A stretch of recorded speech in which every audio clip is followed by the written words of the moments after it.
When you work at a prison, you work with people with all different kinds of charges, right? And this story is about my interactions with a serial killer. I remember the day that I met Mr. Sappington because when I got there and I was letting my porters and aides up and letting the porters and aides from the 6 to 2 shift down the stairs, they were like, Miss Larkham, do you know who that is? They literally could not wait till he got down the stairs so they could tell me who it was, right? So I'm like, oh my God, who is it? They're like, dude, Miss Larkham, he's a serial killer. I was like, what? Because black male serial killers are super rare, right? And I had never been around a serial killer to my knowledge before that. So it was just crazy. When I tell you my interactions with him, he was the most kind, respectful inmate that just seemed normal. He was a paranoid schizophrenic, and he was not diagnosed with it until after he committed his crimes. So obviously when they come to prison, they start medicating them for their mental health for the first time, right? He also used daily PCP. He would smoke wet. If you don't know what that is, it's when you dip your cigarette in embalming fluid and smoke it, or your weed in embalming fluid and smoke it, or whatever. And he was doing that every day. So of course the first thing I do is look up his charges on the website. And sure enough, he's got 4 murder charges. So when I go home that night, I'm Googling this case because I'm like, that stuff is so interesting. So I found out the scoop, and that his name was obviously Marc Sappington. And in 2001, he ended up killing 4 men, and he gained a lot of notoriety because he drank the blood of the victims, and he also ate the raw flesh of one of the victims. So he did cannibalism, and he got dubbed the name the Kansas City Vampire because of the drinking of the blood. So the story goes that he grew up on the north side of Kansas City, Kansas, and he was raised by a single mom. His dad left when his mom was pregnant. He actually never met his dad when this case had happened, when he committed his crimes. It's been said that his mom was very religious. She took him to church every Sunday, and he was actually a choir boy, and that it was really rare for him to be raised where he was raised and not, be in the streets and stuff. He kind of went the other way. As he gets older, he starts messing with the PCP. He has a few run-ins with police, but they were all victimless crimes.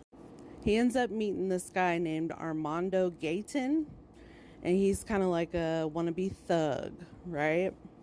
So in early March 2001, he meets this guy, Armando. They decide, hey, let's get an assault rifle and rob somebody.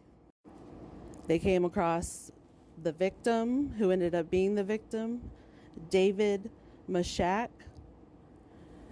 They robbed him. They brought out the gun. They robbed him. And as far as Armando tells the story, that's all they were supposed to do. So Sappington proceeds to shoot the guy to death. So after that happens, Armando flees to Texas. He got arrested, but he would not give up Sappington's name to the police for him to say that he was the shooter. So fast forward to April 7th, 2001. He's hearing all these, he's doing this PCP.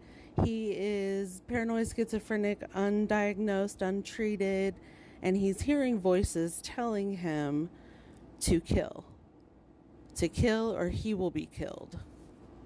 He invites a long-term friend over, Terry Green. He was a 25-year-old black male. He invites him over, he lures him to the basement, and he attacks him with a hunting knife. The voices told him to drink the blood, so he tried the blood. He then drove him into the city, into Kansas City, Missouri, to a club and put him in the back of a random car and left. And 3 days later is when they knew who he was. But between then, he had 2 more victims, you guys. His next victim was Michael Weaver. He was a 22-year-old black male. He was also a long-term friend of Sappington's. So on April 10th, he told Mr. Weaver, hey, let's go for a ride. So they get in Mr. Weaver's car and they go for a ride, and he ends up stabbing him and drinking his blood and then leaving the body in the car behind. So his last victim was Freddie, Alton Fred Brown Jr. He was only 16. He was a black male. It was really sad because it says in all the reports that Freddie really looked up to Sappington and admired him and things like that. So it was just really sick. So he lures Freddie to his mama's basement and he shoots him with a shotgun. He takes it a step further this time. He butchers up the body of Freddie and puts some of it in a trash bag, leaves some remains on the floor in the basement, and he leaves and he starts walking down the street. His mama comes home. She finds blood all over the basement and a mangled, butchered up body in a trash bag and on the floor, and she calls the police. The police don't take long to find him walking down the street, and they try to apprehend him, and he carjacks a lady and runs from the police in her car, and they catch him, right? Meanwhile, remember Gayton that went to Texas? He still has never implicated Sappington in the first murder.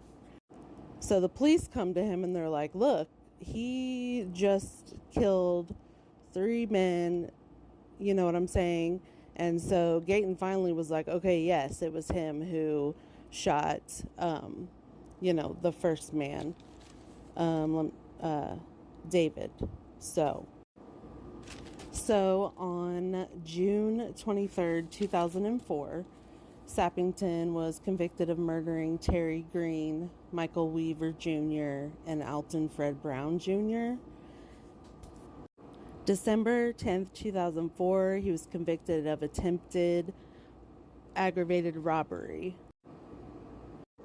He was sentenced to consecutive sentences of 3 life terms for 3 first-degree murders, 79 months for kidnapping, and 32 months for aggravated burglary in July 2004.